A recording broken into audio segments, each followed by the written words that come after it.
Monsieur Marceau, pouvez-vous nous présenter votre spectacle, ce qui vous allez jouer à Prague? Oui. Je ne suis pas revenu à Prague depuis 1989 et nous sommes en 2003. Donc je viendrai avec un tout nouveau spectacle avec ma nouvelle compagnie de Mimodrame qui existe depuis 1992. Et les contes fantastiques, ce sont trois contes. Un conte inspiré d'un eau japonais, un conte inspiré du romantisme italien au XIXe siècle, et un troisième conte chinois appelé le Tigre. Et ces trois mimodrames sont interprétés par toute la compagnie.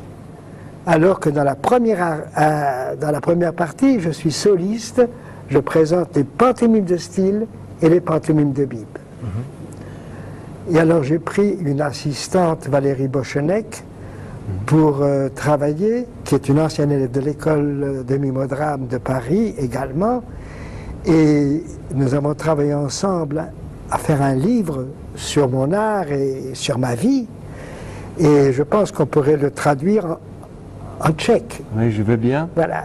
Mais le spectacle que nous présentons dans la République tchèque est un spectacle très fort. Et mon assistante est Valérie Bochenek, qui vraiment a travaillé avec moi à ces trois projets.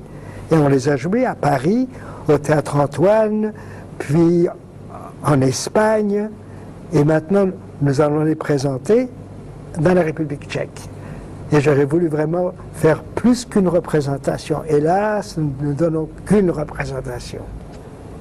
Vous avez déjà choisi vos numéros à jouer à Prague?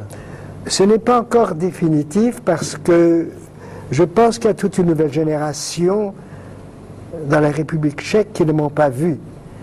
Donc je pense que la création du monde est importante, ainsi que le jardin public, ainsi qu'adolescence, maturité, vieillesse, mort. C'est la vie d'un être humain.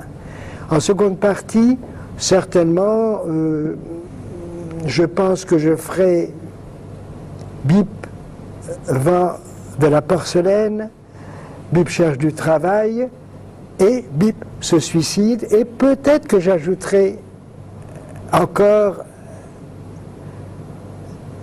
le fabricant de masques. Voilà, je pense.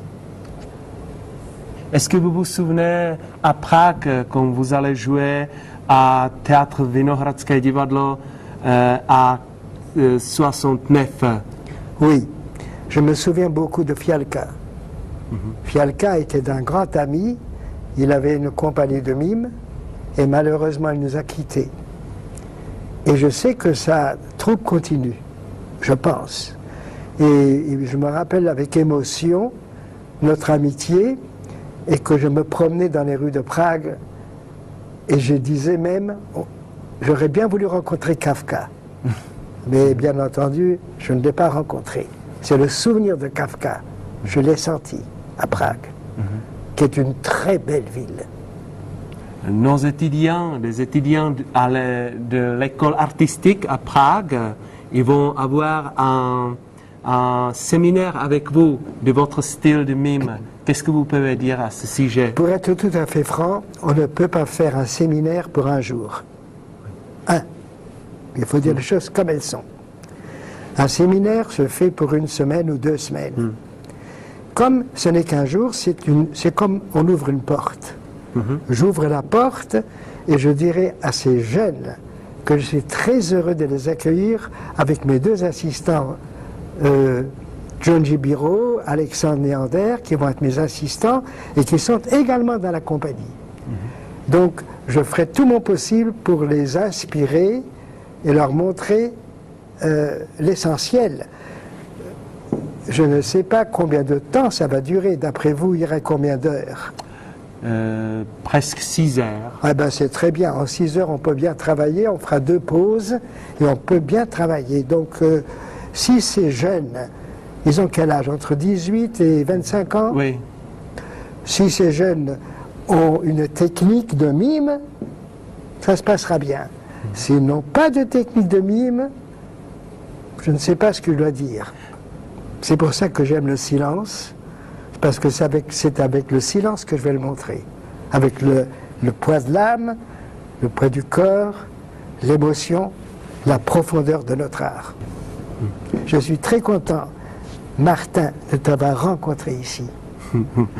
Donne-moi la main, c'est une bonne amitié. Je te remercie de nous avoir invités à venir à Prague. Si tu veux, je vais faire un geste de mime pour le public de Prague. Regarde.